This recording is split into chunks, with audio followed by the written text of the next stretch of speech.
Keluarga besar Murni Shooting dan Hunting Club menembak dan berburu perbankin Aceh menggelar acara buka puasa bersama yang dihadiri oleh seluruh anggota, baik dari kalangan sipil, TNI, dan Polri.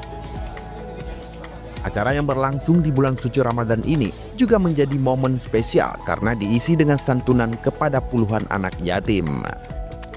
Bertempat di salah satu kafe di Kota Melabuh, Kabupaten Aceh Barat, Ketua Murni Shooting dan Hunting Club, Haji Mawardi, mengatakan tujuan dari kegiatan ini adalah untuk berbagi kebahagiaan bersama anak yatim di bulan yang penuh berkah ini. Dirinya juga berharap kegiatan ini tidak hanya mempererat tali silaturahmi, tapi juga memberi semangat kepada anak-anak yatim agar tetap optimis dalam mewujudkan cita-cita mereka, serta menjadi lebih baik lagi ke depannya.